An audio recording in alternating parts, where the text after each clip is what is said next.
My name is Marianne Donven. I'm in charge of humanitarian aid at the Directorate for Development Cooperation of the Luxembourg Ministry of Foreign Affairs. And I'd like to talk to you about disaster preparedness, about the preparedness of first responders in the area of communication and coordination. The idea of this project started after Haiti, when our search and rescue teams came back from their mission and were extremely frustrated and disappointed because they had managed to arrive among the first teams after about 20 hours after the quake, but they then lost precious 24 hours at the airport of Port-au-Prince because nobody was able to coordinate their efforts, and then they didn't manage to start doing their job, looking for survivors and saving jobs until very, very late. So our minister at the time was at this, I just show you a picture from the coordination hub in Haiti, where also the UN was struggling with communication. Here you see the staff looking at their BlackBerries, hoping they will start working again, but they didn't for at least 72 hours.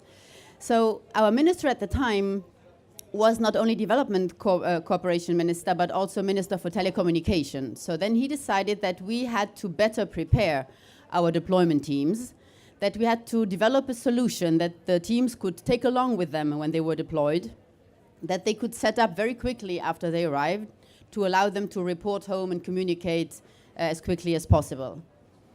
So we took up this challenge, and very early on in the project we decided on the main principles that were going to guide us in the development. First of all, we wanted to tap into the expertise of the private sector, so we decided to create a public-private partnership.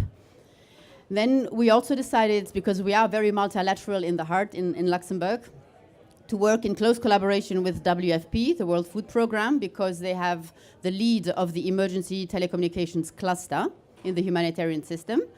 And also we wanted to remain open to take on board other partners as the project evolved. And finally, we decided that what we were going to develop, the result of our work, would be offered to the global humanitarian community as a global public good to be used free of charge. So in April 2011, the Luxembourg government signed a contract with 3 Luxembourg-based companies, Hightech, who are going to be in charge of developing ground terminals and also applications for the first responders.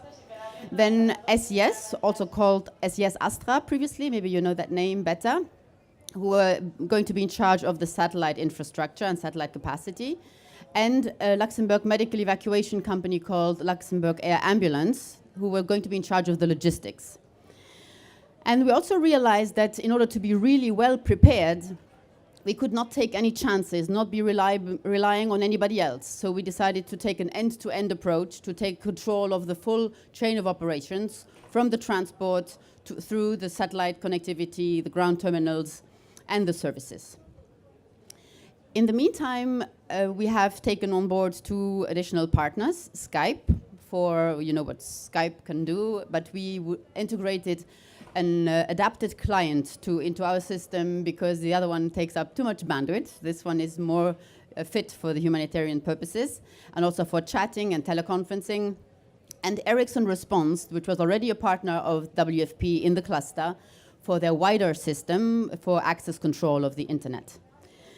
So throughout the year 2011, what we set up is a 24/7 operations room that was already available at the Luxembourg Air Ambulance premises that were adapted to our needs. And that they also committed to have a Learjet ready to be grounded in an hour, reloaded, and in the air again after 2 hours with our equipment and our teams. Then also we set up a global coverage of satellite capacity over 3 beams. Meanwhile, we've also covered this gap that existed for some time in the Middle East.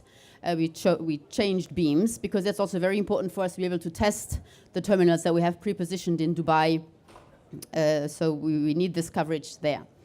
Then we have also set up 2 types of terminals. One that we call the fast deployment kit with an inflatable balloon that you can pack in a few little boxes that are all airline checkable. That is really meant for the first response, for the people who go into the field in the first hours and weeks after a disaster, that can provide internet connectivity and a Wi-Fi environment for up to 50 people. Now, we also decided to develop a heavier terminal, one that we could use for longer missions. For example, the one that we are now using in South Sudan, where there will be no local infrastructure even in a few months from now, so that we can stay there for 6 months, a year, or even longer. And that's going with a fixed antenna. Of course, that's much heavier. And this one we would then have to deploy by cargo flight. It's also meant to be potentially deployed in the second phase of a disaster if we see that the disaster is really lasting longer, bringing in more and more people, that we can then ship it out at the same time to replace the inflatable antenna and then serve up to 200 people or even more. Now, we decided not to leave it at the connectivity alone because the first responders or the civil protection units or the humanitarian workers need more than just connectivity. They need to be able to use quite a few applications that make their work more efficient, like being able to do tracking and tracing of their vehicles, of their food, of their staff. Of course, instant messaging is important, but also information management solutions to exchange their data and to coordinate their efforts. But also very important are mapping solutions and the possibility to annotate maps and exchange maps. So we added quite a few applications onto our middleware that we created and have created a coordination and communication platform that is available locally with local caching. Whatever is exchanged locally doesn't need to go via the satellite, but that also can be used to send data to headquarters and around the world to take informed decisions. So since January 2012, we are operational. We've been deploying with WFP in the cluster setup in South Sudan. Presently, we are deploying in Mopti in Mali to support the response to the Mali crisis. But all of this is actually the technical preparedness, and all this we have now managed to set up, but we then decided that that wasn't enough. We now are in the process of investing a lot in the human capacity. So the equipment is now part of all the UN trainings that are relating with ICT, like the Let's Net, that we are meanwhile also hosting, and also quite a few EU trainings. But we're also participating in exercises and drills, like the upcoming Triplex, which is the biggest simulation of a disaster that happens every 2 years between the UN, NGOs, and the Red Cross movement. So now we believe that we are more or less ready. We are continuing to deploy. We are ready for next deployments. We're in discussion with WFP potentially to be deploying in Syria. Nobody knows when. We have been in discussion with UNHCR recently to be deploying to Myanmar. The request is pending. And then we are ready for the next disaster, which we don't hope will happen, but we will make sure that if we can help make a difference, then we will deploy and provide very high quality communication to have an improved coordination and an improved response. To show you what exactly we would be doing in the first 2 hours after we are alerted and ready to deploy, I will show you a small video that will show these first 2 hours, and that will also allow you to see how the equipment is set up and how easily it is made to function in a disaster setting. And afterwards, you can come to the booth over there, booth number 36. I can already still give you more detail if you're interested. Thank you very much.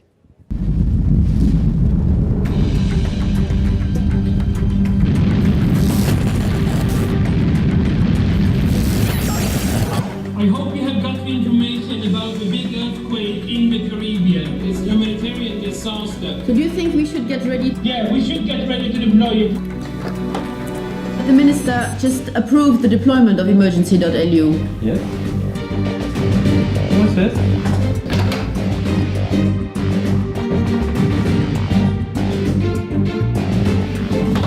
Hi, Tech Luxembourg, Simon speaking.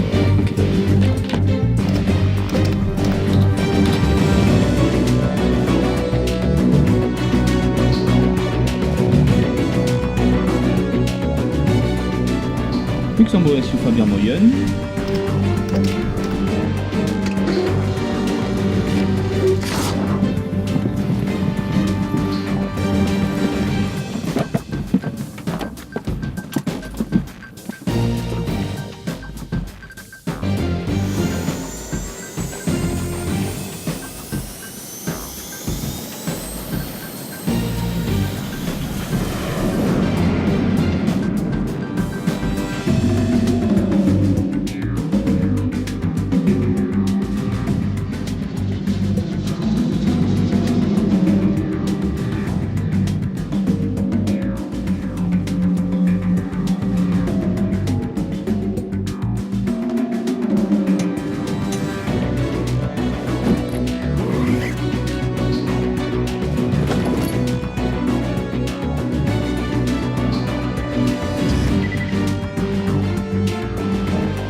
Thank you very much. If you have more questions, you can see me at the booth over there. Thank you.